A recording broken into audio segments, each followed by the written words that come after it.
Ayo, welcome to episode 26 of Create This Book by Mariah Elizabeth and Ashleigh Monet. Will be me. We are so close to finally finishing this book. We have this episode, we have one more after that, then we are done. I can't tell you guys how excited I am, but this week we have 4 prompts to tackle. So enough of me talking, let's jump right in and see what I can create.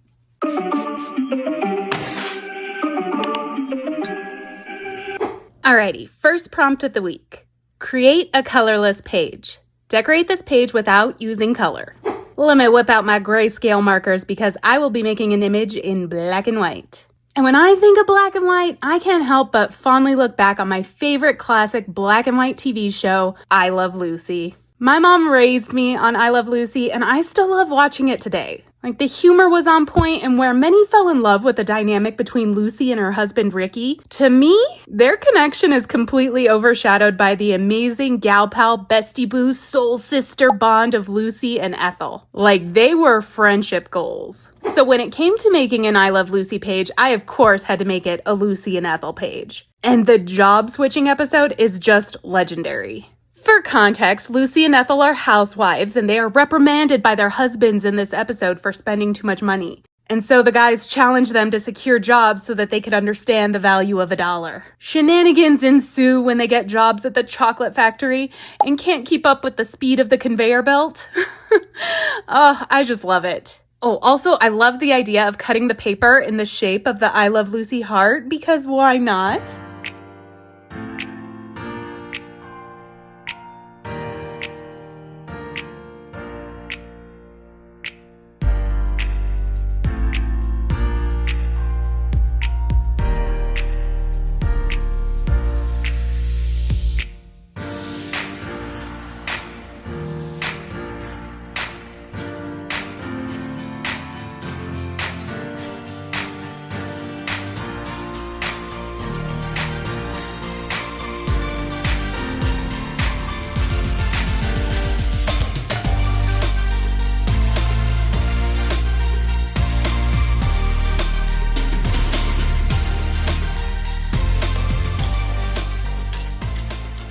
All right, Lucy and Ethel are looking finished. Now I have to get the background looking right. I was paranoid about this piece wrinkling since that would distort the heart shape. So to avoid any warping, I ditched watercolor, which is usually like my go-to for large background areas. And instead I decided to color it all in with alcohol markers. Big mistake. Big, huge. Nah, it could have been worse, but it is incredibly difficult to evenly color large areas with markers. They dry so fast, and as soon as you overlap dry marker with wet marker, like, it creates a line. So the background didn't come out looking as smooth as I'd prefer, but you know what? It's okay. It's not horrible. Just one thing left. It's juicy highlight time.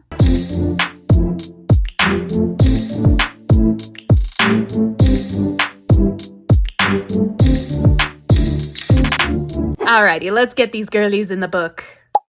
Oh, I love this page. So much happening with no color at all. And you know what? Lucy doesn't need it. Next up, we have create a window. Put an image of any kind onto the next page, page 213. That's here, but it's actually page 215. Cut a window into this page to reveal the image. So since this is a multi-page kind of interactive prompt, I feel like I have to do these pages directly in the book, not on separate sheets of paper. And working in this book now is going to be really challenging because you have one massive side and one with practically nothing. Like, if I'm trying to work on this side, the pages are being pulled off the table because the other side is so damn thick. Makes the whole thing complicated. But I'm going to try and even it out by slipping another book underneath the thin side. Oops, what was that? A little sneak peek of what's to come after Create This Book? I don't know, maybe. But it's time to get started.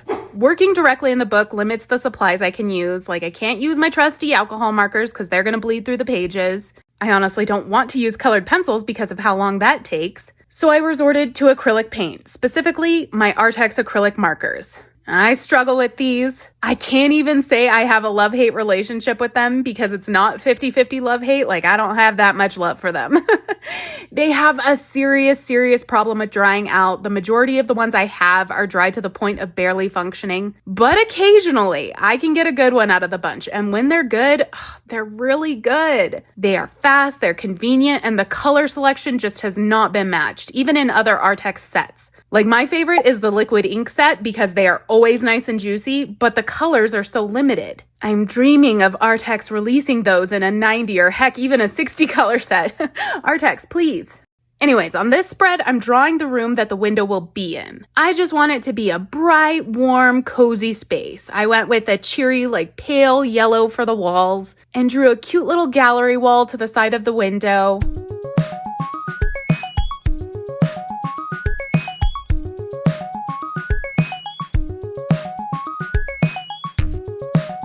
We're talking lots of plants, a few framed photos.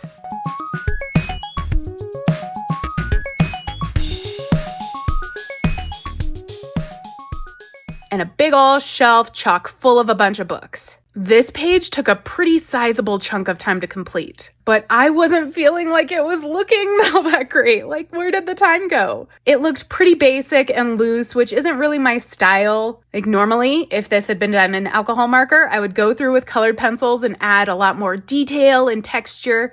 But colored pencils really don't work as well on top of acrylic, especially these markers. Like, a lot of them have kind of a glossy finish when they dry that the pencil just won't grip to. I started spiraling, not knowing how to make things look more defined.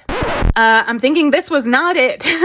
I added outlines to everything. I did it off camera just because doing the outlines, my head was like right up in this page, fully blocking the camera view anyway. But honestly, I don't know. I'm thinking that was a bad call. It's looking super cartoony now, and while that is not the vibe I was going for, I'm gonna move forward and see if I can live with it. Spoiler alert, I could not live with it. Now, the nice part about the thin paper of this book is I can totally see where the window is supposed to be, and I can fill in this page around that margin. So I don't waste my time drawing where I'm not supposed to. So when the page is flipped, we're going to be looking through the other side of the window, virtually looking into that cozy room I just made from the outside.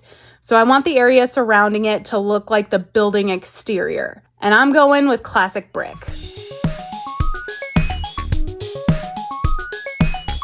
First, I drew out the mortar lines. Then I went in and colored the bricks at random in an array of like brownie reds.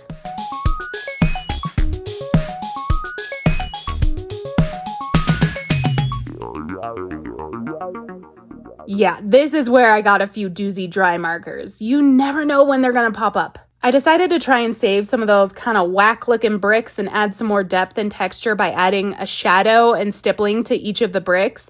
I do think that helped, and honestly, I didn't hate the page. I love a good brick, though. Like, if I could have exposed brick everywhere in my home, I absolutely would. But all right, we got that side done. Now I want to jump to the other side. This is the window view, what we'll be seeing when we look out the window from the other side. I had lots of ideas, basically all of my favorite things to gaze at when I look out of a window. The pouring rain, autumn leaves falling, an electric cityscape at night. All nice, but for whatever reason, I was feeling a very strong pull to snow. I love looking out the window as the snow falls. It is just so peaceful. And maybe it's just being peak summer heat right now really has me missing the polar opposite, which is winter snow. Like, don't get me wrong, I don't want to rush it. I definitely want to live my best autumn life first. I am so ready for fall, but today, I don't know, I want to look at some snow, okay? I decided to make this snowscape a little more interesting by making kind of like a park scene. There are a few snow-covered benches beneath these fancy little lamp posts.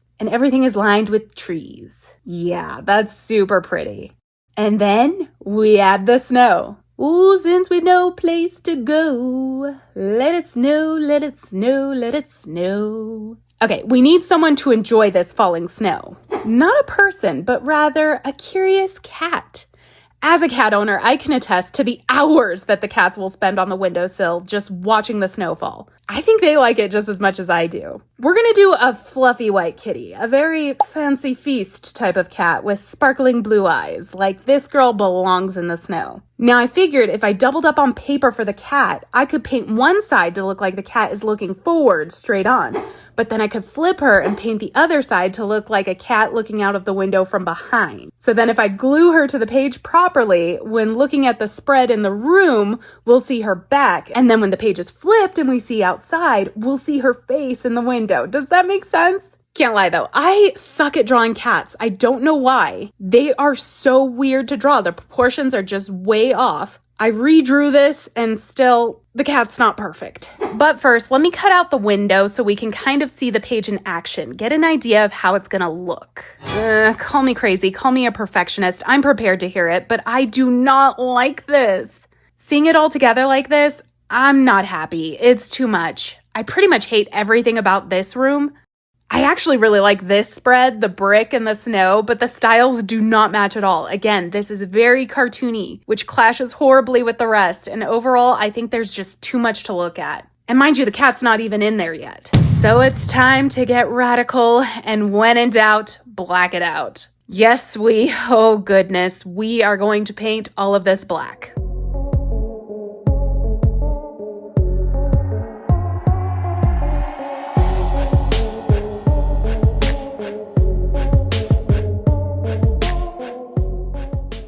Okay, we have this plain black room now, so what are we gonna add to it? I thought of the cat in the window and decided this would be the apartment of none other than Catwoman. Michelle Pfeiffer Catwoman, of course. To me, there is no Catwoman better. Anyways, I always loved her little neon sign that said hello there until she goes bad and smashes the O and the T, so it reads hell here.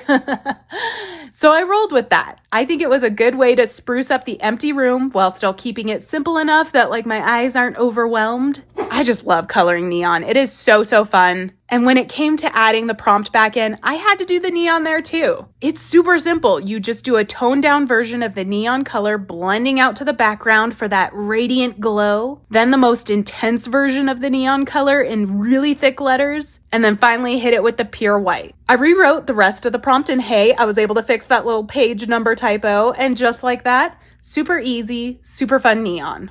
Done. And sure, if I had been clever enough to come up with this idea originally, it definitely would have made more sense for the view of the window outside to be Gotham City, but I am not changing this page. I love this page.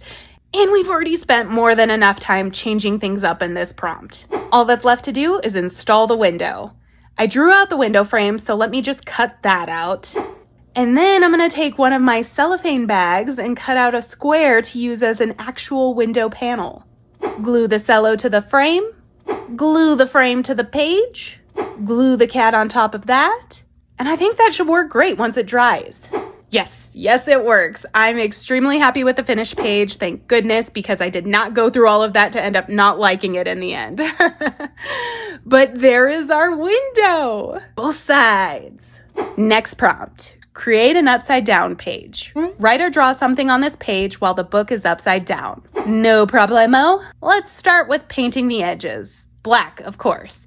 See, I knew that if I was going to create an upside down page, I would have to make it a Stranger Things page. So I'm going to be drawing something separate, but I want it surrounded in the darkness that is the upside down. Now, if you haven't seen Stranger Things, you just need to. I get it. I was resistant. I didn't watch it until season 3 came out because I hate when things get super hyped up, but it is good. It's hyped for a reason, and the show features a bunch of creepy crawlies that dwell in a spooky parallel universe that they call the Upside Down. Anywho, I've known for ages that at some point I wanted to make a piece commemorating Chrissy Cunningham and, of course, Eddie Munson. What better spot than the Upside Down page, as I'd like to believe they are now together in the Upside Down. I'm a sucker for that bad boy outcast meets prom princess trope anyways, so I love the idea that maybe while they were just not meant to be in this dimension, in the Upside Down, anything goes and we get to see what could have been, you know? Now, I could have done this page just as classic portraits of the characters. That was my original idea, but honestly, I already did it with the I Love Lucy, and I don't know, with Stranger Things having such a creepy undertone, I decided it was a good time to kind of stylize my drawing, you know, go kind of Tim Burton-y with it, change it up, have some fun, go creepy.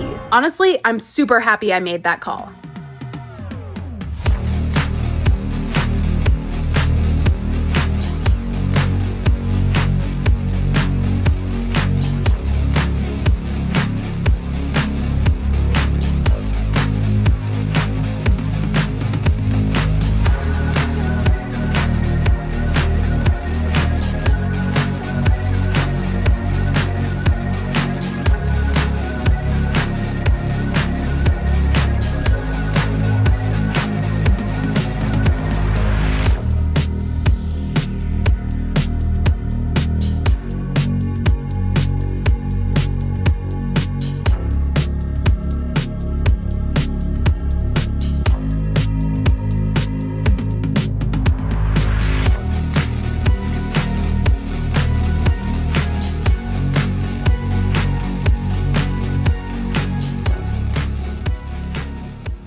time to do the background, and I learned my lesson last time and reverted back to watercolor for filling in the space. Now, as the background got darker, it felt like my characters were just popping, like they were far too bright. After all, the upside down has that dark bluish haze over everything. Let's be so for real. If you've been here for a while, you know I am not above risking my entire piece being ruined to get the right effect. So I went ahead and threw a layer of watered down dark blue over everything. Now, let's glue it in the book. Ugh, I'm obsessed with this page. Eddie Munson was always my favorite. I hope he makes a reappearance in the final season. In the meantime, he and Chrissy can be madly in love on my upside down page. All right, last prompt of the week, and I have been dreading this one. Create blind artwork. Do a painting or drawing while closing your eyes. Let's get set up. I've got my paper tape down. Hopefully the tape helps me identify the corners of the page so I don't make a mess like outside of the margins. I've got my paint water, which I want to keep in that corner again, just to have like a land marker. Like I know if I feel the water cup, I'm in the top right corner. Now let's prepare my palette, and I'm just going to stick with greens and blues. I want to keep my colors similar to each other so that if they mix, which they likely will since, hi, I can't see what I'm doing, well, they won't look horrible and muddy, I'm hoping. We'll start with the green and put that down south, closest to me. Skip one, do the turquoise. Skip one, do the blue.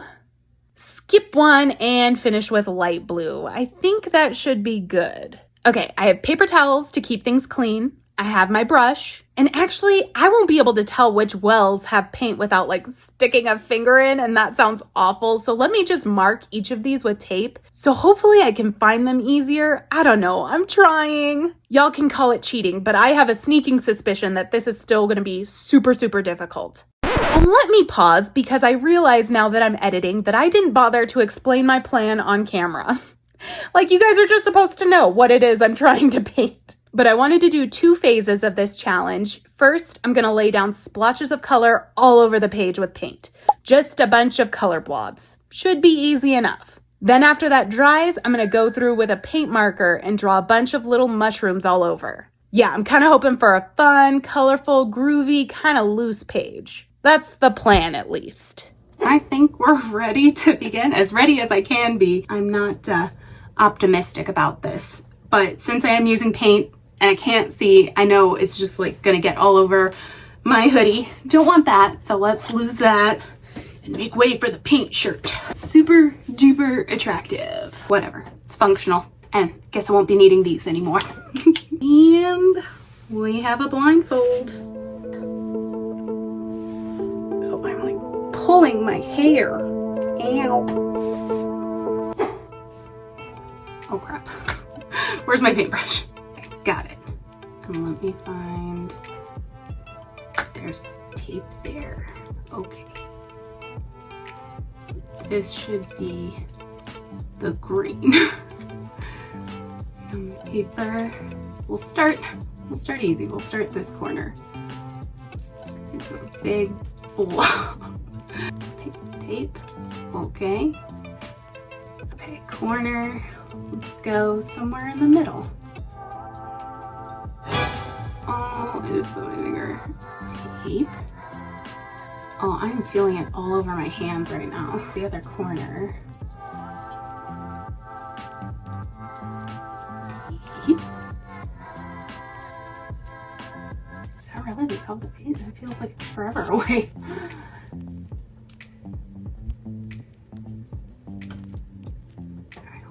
Where's my cup? There we go. There's my cup. So the corner's here.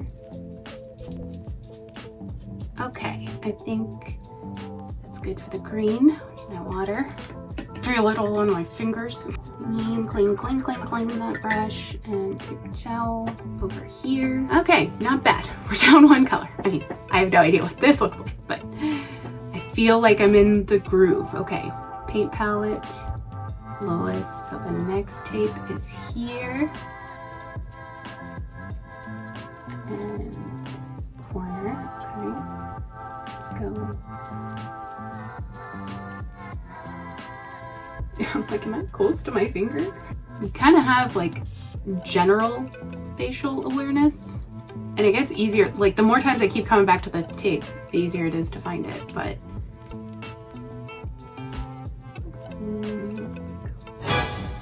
oh, just brushed my finger. I felt that. I was gonna go for my water to try and clean my finger. Like, girl, your fingers are gonna get messy. Just suck it up. Hold on, I'm lost. Okay. New wipe. First tape. Why I'm not feeling the second? I must have like pressed, oh yeah, I think I pressed it down. Okay. Oh, I just went through some paint. Why do I keep, is my like paint palette on my paper now? I don't freaking know. We're done with that color. Where's my, getting all anxiety ridden over getting paint all over my hands, which is just so stupid. Like, it's gonna be part of the process, but I do not like the feeling at all. Moving on, here's green. This is, I think the teal was what was next, and then that means that this is the blue. And then at this point, I don't even remember where I've already made marks.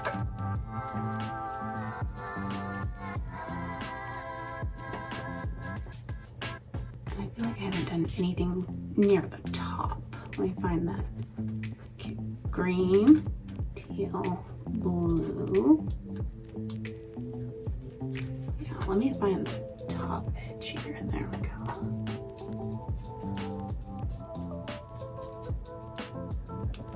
And you know what? We'll call that good.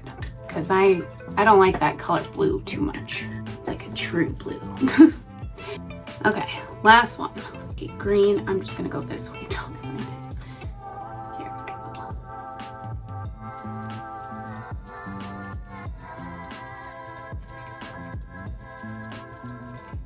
But I'm like just feeling for spots that don't have paint now. I really want to fill in the spaces. Is this a corner?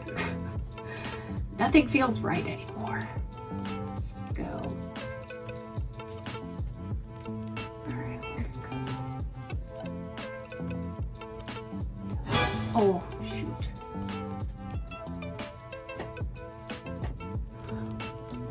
Alright, I'm just gonna call that good. We will make do with whatever is on this page. Oh, I don't like this challenge at all. Not at all. Better hope I never go blind. All right, let's see. Oh, there's a whole bunch that's empty. I just did like the same spots over and over. Oh, and it's all over my desk. Oh gosh, and my hands. Okay, I'm gonna hurry up, clean this. We'll let this dry. Oh man, I really wish I would have done more in here, but okay. Let me let it dry, and then we'll go in for phase 2. All right, this is what we're working with, and I gotta be honest, I absolutely hate it. I wish there weren't so many blank spots. I went through a lot of scenarios in my head of how bad this could be, and for whatever reason, I did not anticipate the remote possibility of not having enough paint on the page. But this is very underwhelming.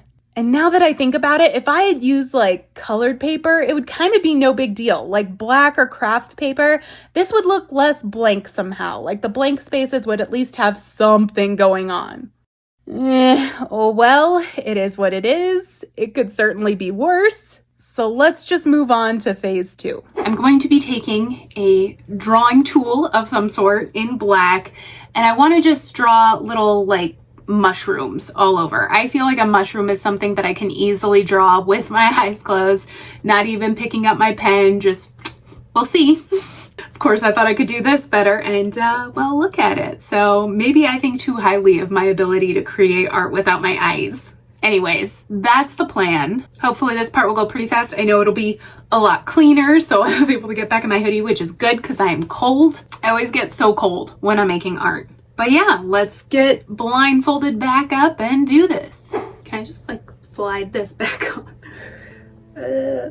Nope.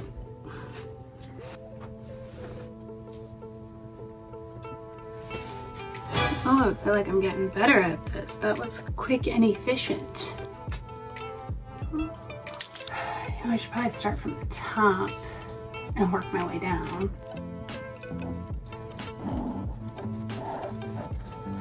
Oh, I already don't like this.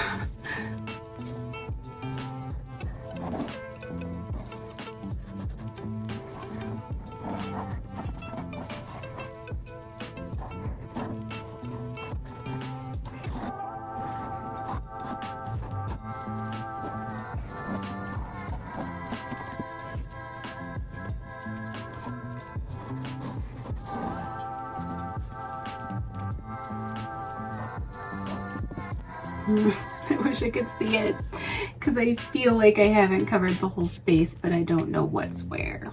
So I guess I'm just gonna go through and do like random circles and hope that I'm not coloring over what I've already done, but just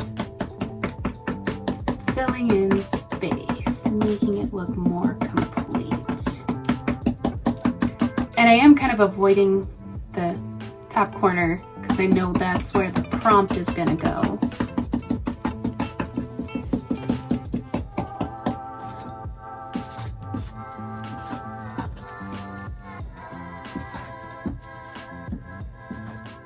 All right, zero confidence in that, but let's take a look at this mess. Oh my God. Oh, it's so bad. The little ones aren't awful, but I tried to do like the little toadstool spots on them and some of them look like they have eyes. Oh, that's bad. Oh, that's bad. I thought I would do so much better than this. This is horrendous. While I mentally cope with the monstrosity that I just created, let's jump over to the book and fancy up that prompt using the same colors as the splotches. Yup, and glue it into the book. Well, it's awful, but what can we expect? I need my eyes to paint. Really weird, right? I know the point of this prompt is to be able to like laugh at yourself and just brush it off, deal with a page that isn't perfect. That sounds like a bunch of type B propaganda. As a type A girly, I just want to burn this. But on that note, we can take a look back at what we created this week. We created a colorless page featuring my favorite colorless duo from my favorite black and white show, I Love Lucy. We created a window. After a lot of work, we have a sweet kitty in this window looking out at a peaceful snowy scene while inside there may be some kitty mischief going on. We created an upside down page, a la Stranger Things with my boo Eddie Munson and Chrissy, the girl he dedicated his last rock performance to. Together forever in the upside down. Favorite page of the week, for sure. And lastly, we created blind artwork. I don't even want to look at it. Let me just take this moment to be grateful that I have eyesight, and we'll pretend this doesn't exist. Okay, though, seriously, look. We have 1, 2, 3, 4, 5 pages left in this book. The end is so close, I can taste it. And I am not gonna drag it out. We're gonna do those pages next week. Like, let's get this finished. Woo! I'm so excited. But on a side note, if you missed last week's video, I announced that I started up channel memberships through buymeacoffee.com. It's just an opportunity for you guys to support me a little bit extra, pay a small monthly fee, and get a ton of bonus content. Like I said, I launched this last week and oh my gosh, you guys, I was completely overwhelmed with the response. Like, I bawled my eyes out, and I'm trying not to get overly emotional right now, but wow. You all are just always so supportive of me, and it means everything. Like, I would not be doing all this without you, without your support. There'd be no reason for me to have a channel. So really, thank you so much to everybody that has already signed up. You guys have a piece of my heart forever. There is already bonus content up on the page. I hope y'all are enjoying it. But I'll go ahead and show my members, and I want to give special thank you to everybody that signed up for the gold tier. That is the top tier membership. And I'm surprised because there were a lot of you. So Hannah,